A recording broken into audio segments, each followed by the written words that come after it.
and been heavily involved in political campaigns for over 20 years, including recently the anti-bedroom tax for Scottish independence, the campaign for nuclear disarmament, and famously the anti-folk tax during the early 90s. He's travelling up and down the country now to campaign for an independent Scotland.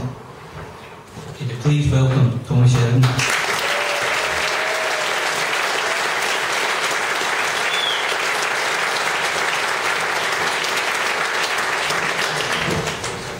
Thanks very much, Conor. Can I just say that tonight's quite unusual, quite confusing actually. Not the fact that there is a massive turnout, because I've had the pleasure over this last 6 months or so to address 65 meetings across Scotland. I've addressed 12,000 people at those meetings. Every one of them has been jam-packed, standing room only.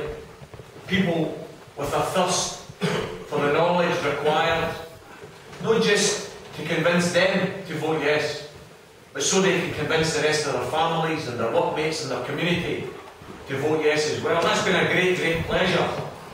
But tonight's confusing, because it's the first time I've heard Pat Rolink speak, and he's not been funny.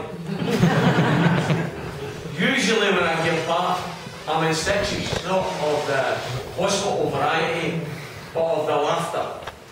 And you know, Pat, what you've done tonight, mate, is you've showed another side to your character. Because he's not just a comedian. When he said there was a comedian come, I thought there was a Labour MSP coming along.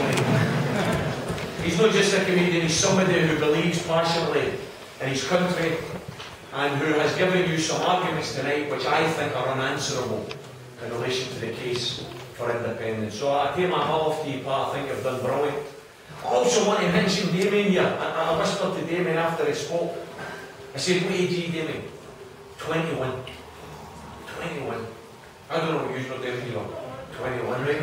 You see the idea of standing in front of 200 odd people speaking at a public meeting. It's quite nerve-wracking, terrifying. And yet this young man stood up here and gave you an eloquent and very articulate presentation of why it is young people have got so much to gain from an independent Scotland. In many respects, you know, I've had great pleasure at all these meetings I've been speaking at to share platforms with other young people. There's a young woman called Mary Blackfeet, Cardonald, over in South Glasgow, where I come from, 19 years of age, who's been speaking at some of the meetings I've been doing as well. I've spoken with 16-year-olds, 17-year-olds. And you know what? In many respects, what Damien has done tonight and what he said tonight convinces me that we've already won. We've already won because we've awakened the talent that is latent within Scotland. The talent of our young people to take charge of our future, to take charge of our destiny. You know, I can't give tributes to Pat and Damien and no mention Conor here. Because I never met Conor until I walked through the door earlier tonight. Conor contacted me, said, look, I'd like to organise a meeting. Never organised a meeting before in his life, but he wants to organise a meeting to discuss independence. We had a couple of liaisons via Facebook, as you do, and lo and behold, look around you. That's the talent that exists. A young man who's passionate about the idea of independence and decides he's going to do something about it. And you know what? See, all of those three stories don't get picked up in opinion polls. What they don't pick up in opinion polls is the determination that's under the surface. The determination among those who are going to vote yes, that come hell or high water, they are going to take themselves and their families and their friends, and they're going to be at that polling station 18th of September, and they're going to vote for their children, and they're going to vote for their grandchildren. They're going to vote for a new and a better Scotland.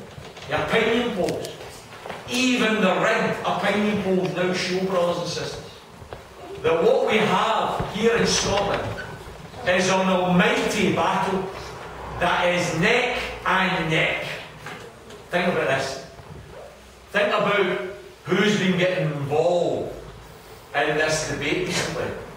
A few months ago there, the Chinese Premier, yeah, I can't remember his name, can't remember mine, there you go.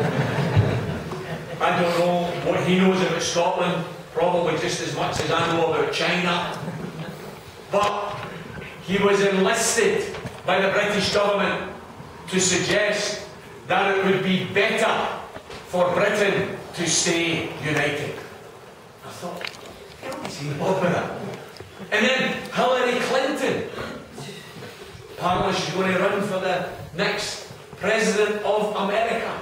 And she got rolled out by the British government. Hillary Clinton's telling us, oh, Britain would be much better if it stayed united. Barack Obama, the current President of the United States of America, who said 6-7 months ago that he wasn't going to get involved, dragged into the British government to say, oh, we think it would be better for America's interest if Britain stayed together.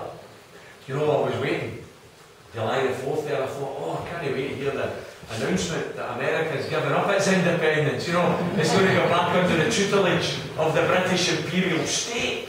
Because of course, if they want us to stay part of Britain, you've got to say, well, why do you want to stay part of Britain? If independence is good enough for America, brothers and sisters, it's good enough for Scotland as well. That's the reality.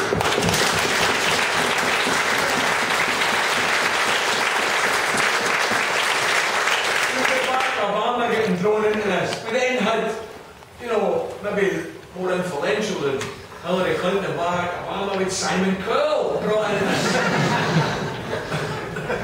Like Simon, I can't slag him, Scottish to wear my trousers away up my waist. But the bold Simon's telling us, oh yeah, it'd be better for Britain. It'd be better for Britain if Scotland stayed with us. It's better for Scots, you know. I'm thinking, wait a minute, what's all this about? And then it dawned on me, you know, it dawned on me that the reason the British government and the British establishment is mobilising everyone they can, throwing millions and millions in advertising campaigns, can't pick up newspapers, can't watch the telly, can't buy the bus shelters, throwing millions and millions at a campaign. Why? Because they know that the British imperial state is hanging by a thread. A thread.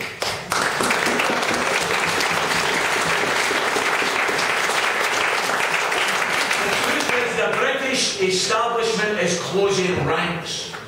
Not because they care about the unemployed in Airdrie or the poor pensioners in Airdrie, but because they care about the cash cow which Scotland has become. Think about this, folks.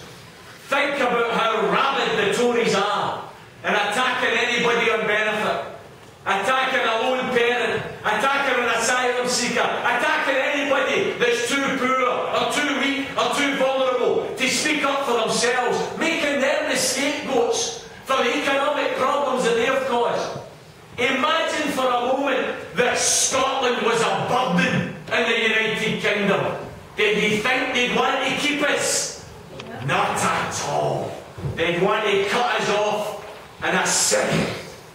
The reason they want to keep us is twofold. Number one, because we're so damn valuable to them. You think about this for a moment, folks.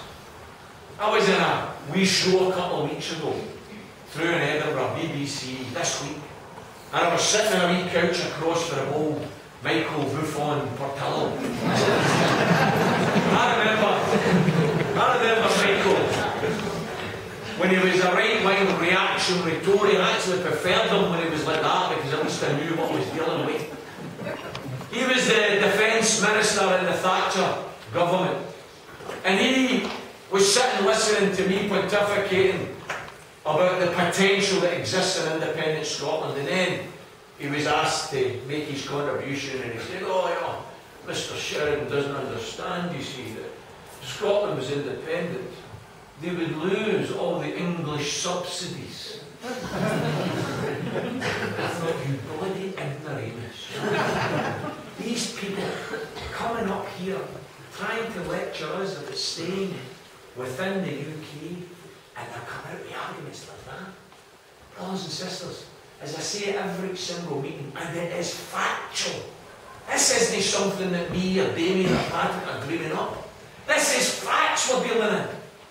And every one of the last 33 years, no 1, 2 or 3, 33 years in a row, this country, Scotland, has paid more money in tax and revenue into the UK Exchequer than we got back from the UK Exchequer.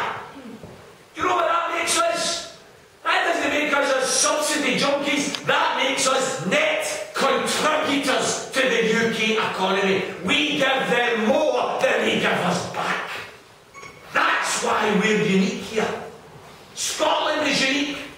Out of all the 180 countries that have declared independence since the Second World War, Scotland is unique because we are more economically capable of standing on our own 2 feet than any of those other countries were when they declared their independence. This country here, we don't have to pick up an armour light, we don't have to pick up a stone, all we need to do is pick up a wee pencil, and we can declare our independence, and we can then decide that we're going to do things different. You see, we have to say, loud and clear, folks, we have to be absolutely adamant in means like this. We have to spell it out because of the distortions of the Bitter Together campaign. We have to spell out what this vote is about and what it's not about. I'll tell you what it's not about. I don't care whether you like, love or loathe Alex Salmond. I don't care whether you like, love or loathe the SNP. I don't care what your political affiliations are.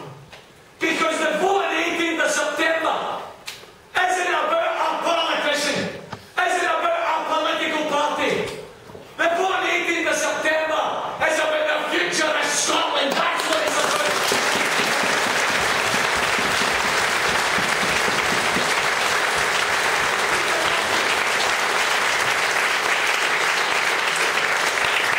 We can argue about what type of vision we want in an independent Scotland. Each of us in here, each of us have our own vision of how we'd like to see things done, how we'd like to see our children grow up, what type of country we want our kids to grow up into.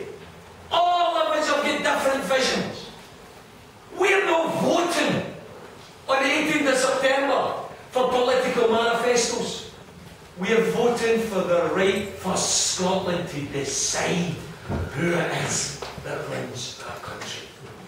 We're going to have a general election in 2016. That's the Scottish general election. That's when you decide the political vision, the political manifesto, the politicians that you want. 18th of September isn't about that. And don't let any of them tell you that it is. They're lying to you, they're trying to distort the argument, they're trying to make it out, oh, well, if you were a Labour supporter, you can't vote independence, because if you're voting independence, you're voting for SNP. Rubbish! Absolute rubbish. If you vote yes on the 18th of September, brothers and sisters, it's not about Salmond, it's not about SNP, it's about freedom. It's about freedom. And some people say, oh, but wait a minute, Tommy, is that not a bit Braveheartish? You know, is that not a bit William Wallace? You know, where's the claymore in the kilt? Okay. You know, being unfree. We're not in shackles, we're not in chains. As I say in these meetings, we're not even in handcuffs. I know a thing or two about being in handcuffs. Judging by a few of the boys in the back, I think they know that. And by the way, just in case there's any gutter journalists in here, none of it for kinky reasons.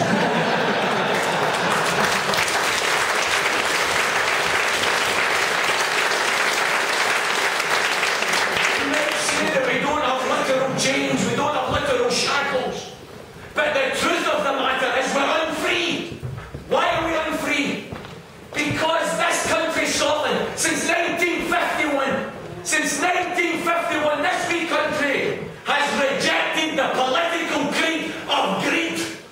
We've rejected the Tories' idea that the way to motivate the rich is to pay them more and give them bigger bonuses, but the way to motivate the poor is to cut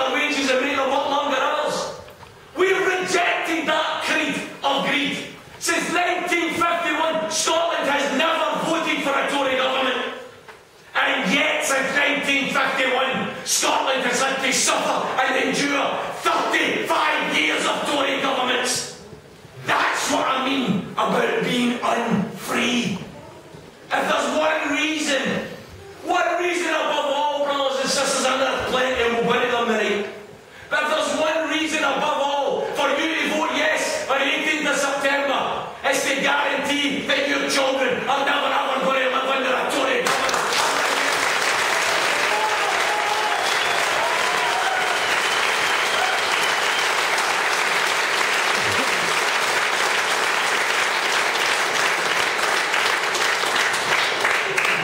We've got the opportunity here, brothers and sisters. We have to, each and every one of you here tonight. Some of you may have come along tonight and you're undecided. I hope you're going to leave tonight with arguments that are going to convince you to be yes for. Some of you may have come along tonight even as no supporters. Maybe you've come along just out of curiosity. I hope at the very, very least, if we can't convince you, if we can't change your mind, that you're going to leave here and you're going to promise yourself that you'll think about it more. Many of you here have come along tonight and you're already yes voters. You're already yes voters. You're yes voters in here and you're yes voters in your head because you know it's right. You know it's right for you and you know it's right for your country and you know it's right for your family. And some of you might say, well, is that worthwhile? Is it worthwhile coming to meetings like this if you're already convinced? And I say, yes, it is. I'll tell you why it is. Because it's no good enough now. It's no good enough in this last 6 or so weeks just to be a yes voter. You need to leave this hall tonight, brothers and sisters. You need to leave this hall not as yes voters, but as yes ambassadors, as yes crusaders, as yes campaigners. The polls, even the rigged opinion polls, the reason the establishment bringing in everybody is because they know it's neck and neck. They know that if each yes voter convinces one more voter, we're going to win. We're going to win. We're going to become an independent country on the 19th of September.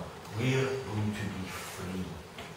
Free to determine that see the services that we treasure and we value, like the health service, we're going to keep it public. What have they done in England? Health and Social Care Act 2012. I don't want to bore you with all the details. You go read it yourself. Take a long time, 455 pages. The first 2 pages rip up the 60-year-old agreement that has existed since the formation of the Health Service in 1948. The commitment that the Secretary of State for Health has to provide free and universal health care to every citizen in England. Gone. Doesn't exist any longer. The other 453 pages explain that they're now creating a new internal market in England to provide health care. They've invited 60 different private firms to bid to provide health care. Who are they? Royal Bank of Scotland, Virgin Money, PricewaterhouseCoopers, Circle Cement. They don't know about health care. They don't know about health care. They know about making money. Privatising cancer care. Privatising children's services. That's what they're doing right now in the English health service. Brothers and sisters, see if you believe in a free and publicly owned health service, you've only got one vote, and it's a yes. Because a no vote is signing the death warrant of the public health service in Scotland. You're going to have the freedom to decide that things like education, and by the way, I'm going to talk about the improvements that need. But let's think about what we have got. We've got an education service in Scotland where Damien, whom I assume managed to go to university at the age of 17, didn't have to pay £8,000 up front. If he'd been going to a university in England, he would have had to have found £8,000. Where are you going to get that? How many in here are parents? You've got kids 15, 16, you're hoping that they'll do academically well. Maybe they'll go into higher education, get themselves a degree, get themselves a profession, get themselves a good job, get themselves things that you didn't have. But as a parent, that's what you want, innit? You want your kids to get things you didn't have. You want them to better themselves. That's what every parent wants, isn't it? Where are you going to find £8,000? Up front tuition fees. We don't have them in Scotland. We refuse to make our education expensive like that. By the way, it's still too expensive. We should have grants as well for our kids, so they don't get themselves into so much bloody debt when they go to higher education. But we don't have upfront tuition fees. They're saying in England, within a couple of years, it's going to be £11,000. We vote no. We vote no on the 18th of September. You know what that means? That means that the new Tory, probably UKIP government that will get elected next May, not by us, but by people disillusioned in England, people disillusioned by your egg bloody millibands and your balls. Egg milliband, you really like run a bath in that country. No wonder people are disillusioned. No wonder millions aren't voting. And of course, when millions don't vote, it allows the right-wing reactionaries to stand in empty space. That's why the UKIP, that's why the Tories are likely to form the next government of Britain. No, because we vote for them. And what they'll then do is they'll say to Scotland, hey, you've had your chance. You blew it. You're cowards. And they'll smell the blood. They'll smell the blood and they'll say, oh, look, Grandpa, here you go. You're getting even less than what we were going to give you. Free education, you can forget that. We're charging the wage down here £11,000. You better start charging your wage £11,000. That's the reality that lies ahead here, brothers and sisters. And we don't take the opportunity that's presented here to say we're going to do it ourselves, we're going to do it differently. Freedom to keep our health service public. Freedom to keep our education free. Freedom, brothers and sisters, freedom to make our mark in the world. To make our mark as a different wee type of country. A country that is proud to stand up and say, we don't wish harm in anyone across the planet. We are a country of peace. That's why we're getting rid of nuclear weapons, brothers and sisters.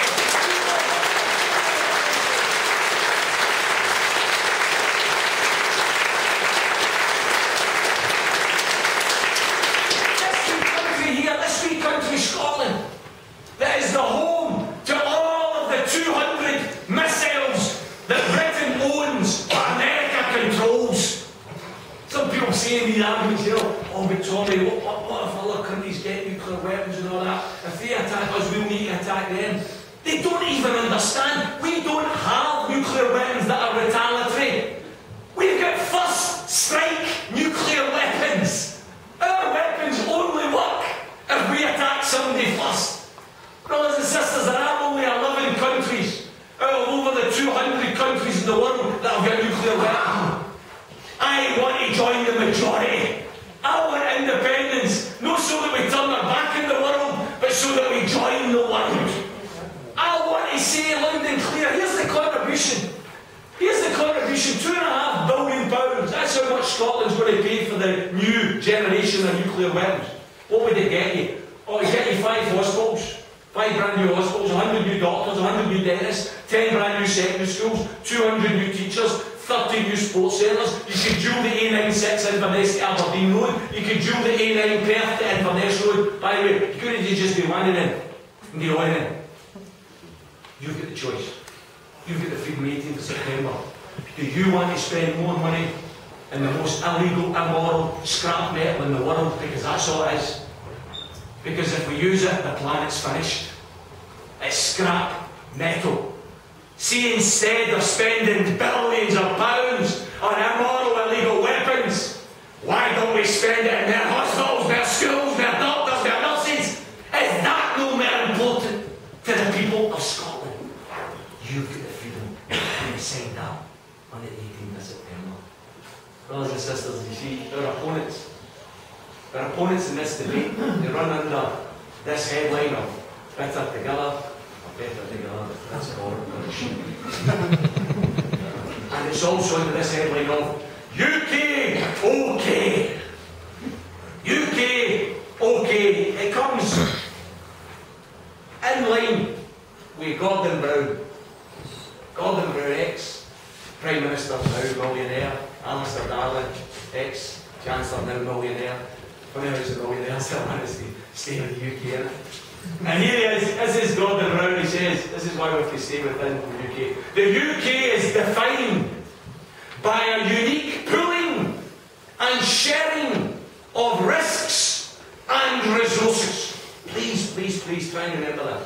The UK is defined by a unique pooling and sharing of risks and resources. Let's start under this UK OK. Let's start with the risks. Who got us into the economic mess in 2008 that has led to 6 years of falling living standards for every single working man